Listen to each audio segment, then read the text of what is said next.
Welcome to Greater Good Radio Hawaii, where leaders inspire leaders. Greater Good Radio Hawaii is dedicated to social entrepreneurship. I'm your host, Evan Leong, and with me is my co-host, Carrie Leong. Today's guest is Dr. Jim Scott, president of Punahou School, a trustee of the Blood Bank of Hawaii, and is a member and director of several organizations including Hawaiian Electric Industries, Pacific and Asian Affairs Council, and several others. Please welcome to Greater Good Radio, Dr. Jim Scott. Welcome to our show, Dr. Scott. Thank you. It's great to be here. So, I guess my first question will start off easy with, what is your typical day like as a Punahou president?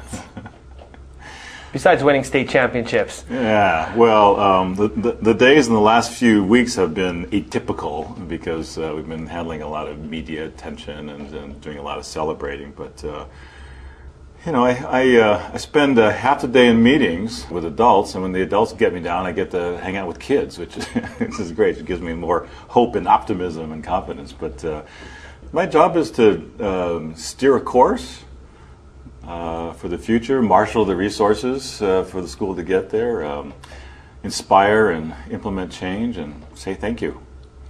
So I spend a lot of time getting around the campus most of the day. Was that your goal, to always lead a school like this? No. You know, the seniors think I sat around in my senior year at Punahou, you know, trying to covet the presidency at Punahou School, you know, live in the big house and everything. But you know what, I thought I was going to, after college, go to law school and then come back here and be an attorney and then run for mayor. So I think when I was a kid, my goal was to maybe be in politics, and I may be as close to being in politics without being there as I can. But no, my goal was not to run a school when I was that age. It's not too late to run for politics. I can barely work the politics in my own school.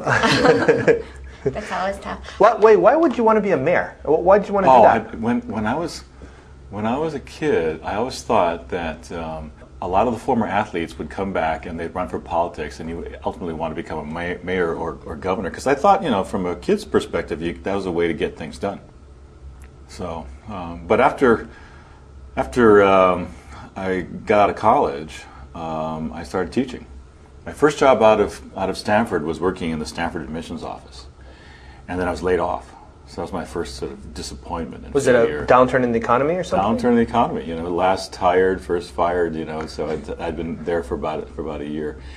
But the dean of admissions at the time was a guy named Fred Hargadon, who said, "I have some contacts in the independent school world. Let me know if you need a reference." And so I was laid off on a Friday. Saturday night, I went to a party where two former fraternity brothers said, you know, we are working in the school, and one of us knows we just got into law school and we're leaving, so there's a job opening down at the Stevenson School in Pebble Beach, California. They need a history teacher. So I got my resume together, sent it off on a Monday, got there on Tuesday, went down on Thursday for an interview and was hired. But I started at an independent school on the Monterey Peninsula. And really, the headmaster gave me 4 sections of history, coaching 3 sports, football, basketball, and baseball, living in a dormitory. And I was newly married at the time. So you were teaching and coaching 3 sports? Yeah. Yeah, a lot of the boarding school teachers, that's what they do. They call them triple threats. You teach, and you coach, and you live in a dorm. And that's why they can do it with 23 Man, those kids can't get away from you at that point, right? Oh man, I see you in the classroom, I see you on the field. But you know, it was a great way to be a part of a community 24/7. Mm-hmm. You know, there are parts of it that got old, but you know, some of our closest friends are people that we started teaching with in the early 70s. Thanks, Jim. We'll talk more about that after the break. Thanks for tuning in. Stay tuned for more on Greater Good Radio.